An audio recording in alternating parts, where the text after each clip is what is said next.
Alright brands, we've all been there. Your product is selling like hotcakes on other platforms and you bring it onto TikTok Shop, you set up a basic listing and you send a sample request with a basic message. The next day you check your sample request and there's barely 3 sample requests sitting in the queue. The reason this is because you're making these 5 mistakes that I will cover in this video of why creators ignore your sample requests. Allow you to go from a 1% and below sample and reply rate all the way to a 5 and even a 10% reply and sample ratio from what we've seen here at SocialTik. Without any further ado, let's hop right into it. So reason number 1 that creators are ignoring your sample requests is because your shop looks unserious. You need to have your listing optimized. The first thing creators look at is what is this product even about? Aside from your messaging, aside from your commission rate, what does your image stack communicate? Does it have the USPs listed out? Does it have top selling points? Does it have the benefits and the before and after? Does it have all these things listed out? And is your image stack optimized with quality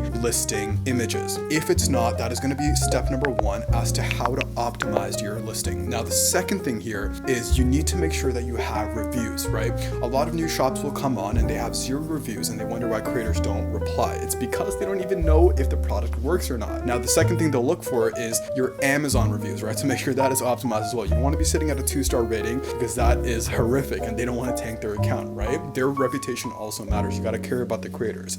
So if you're an established brand and you have reviews on D2C or Amazon, you can use a lot of review apps. I don't know any off the top of my head, but you can start using the apps to import the reviews from your other D2C platforms onto TikTok Shop. Now, if you're a new shop and a new product, what you want to use is a service like Celico. Now, I've only used them once and I'm not affiliated with them.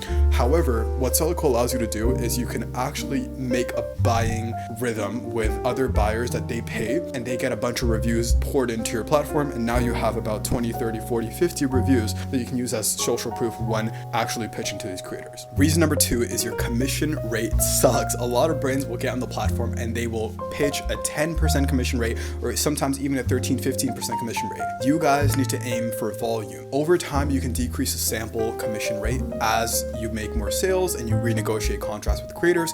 However, at the beginning, you need to be at around 25 and 30% sample rates. If you're high ticket products, aim for about 20% or maybe even 18%. The key here is there's 2 leverage points that you can pull: your organic commission and your shop ads commission. The reason you want to keep your organic commission high is because a lot of the time, the volume of sales will come from ads when you turn them on.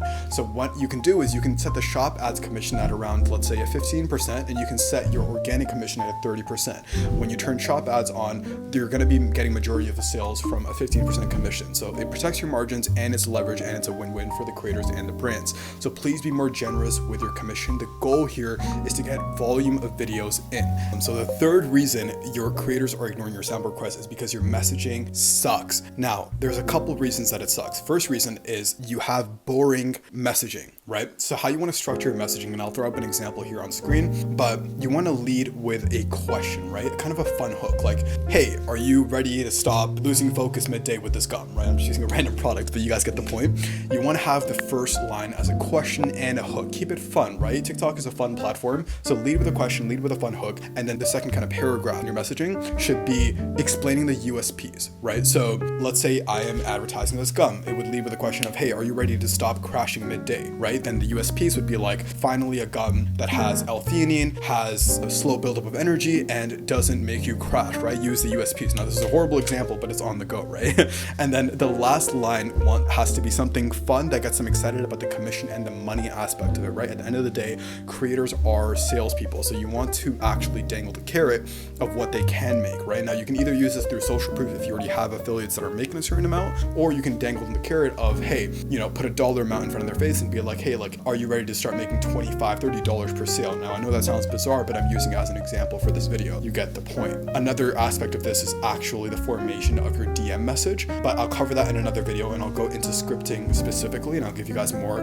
valid examples. However, just for the sake of this video, you want to make sure that basically your messaging is fun, your messaging leads with questions, and it ends with a commission rate, right? So keep it valuable, keep it packed, and keep it effective. Alrighty, so reason number 4 is you're targeting the wrong creators. It doesn't matter how good your messaging is, how good your commission rate is. If you're targeting the wrong creators that don't even care about your product and doesn't match up with your niche, they're not going to want to reply. So First things first is you need to forget about followers when doing outreach. When you're using automated outreach bots like Kruva, which I'll link in the description, you want to make sure that the engagement rate is, number one, up to par. So anything above the 2.5% is a double thumbs up.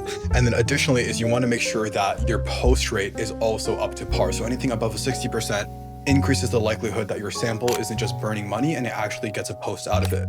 The goal here in the first 30, 60, 90 days is to get as much video output as possible, because you don't know what angle is going to work. And every time a brand tries to predict what angle or what hook is going to work with the product, it ends up being the exact opposite. So let's say I'm selling this gum and I want to target creators that have gym routines, right? And we are trying to predict the demographic. TikTok Shop is erratic and TikTok Shop is unpredictable. So you never know who's going to sell your product. It might end up being a stay-at-home mom who doesn't even, chew gums, right? The point here is you want to go broad, you want to aim for video output, and eventually what you want to start doing is you want to start stealing competitor creators and double the commission that they're already getting. Let's say they're getting 20% organic commission. You want to send them a targeted collab plus DM that allows them to have 40% organic commission and maybe 20 to 25% shop ads commission while protecting that margin. This is going to allow you to rack in high volume of creators and also allow you to get effective and engaging creators that actually post for your sample. All right, finally, point number 5, you're not following up enough. So on average, we see that to get a reply out of a creator, you need at least 3 touch points. Now, all these touch points need to be leading with value, right? And I'll put up an example on screen if I can, but you want to make sure that you're leading with either a commission rate, a dangling a carrot, or leading with USPs, or a case study of another affiliate. You want to make sure you lead with value. And keep in mind that a lot of affiliates just don't have the time to go through all their target collabs and their sample requests. So the more you attempt to get to the top of their inbox, the more likelihood you have of them opening your message. The last thing here is you want to make sure that it actually ends with a question, just like the first target collab. And make sure that the question is asking something that they actually have a reply to, and make it easy, right? So just make it easy to reply to. And the bonus point here is you want to make sure that you structure your sample outreach with target collab plus a DM. If you just do target collab, you're decreasing the likelihood that they actually see your sample. And if you do just DM, you're decreasing the likelihood again that they see your sample. Just like you want to follow up in multiple touch points, you also want to get in front of them in many different ways. So a target collab plus a DM increases the likelihood that they actually see your sample request and they reply or put in a sample. All right, guys, that was it for this video. 5 touch points plus a bonus point on how you can get creators to stop ignoring your sample requests. You guys can either go do this yourself and figure it out step by step, or you can come and book a call with us. Link is going to be in the description, and we can either do a done for you service where we completely manage the platform for you end to end, or we can do a done with you, which is a cheaper price, and we consult you and give you the exact same playbook as a done for you. However, we work hand in hand with you and your team to get to the goal.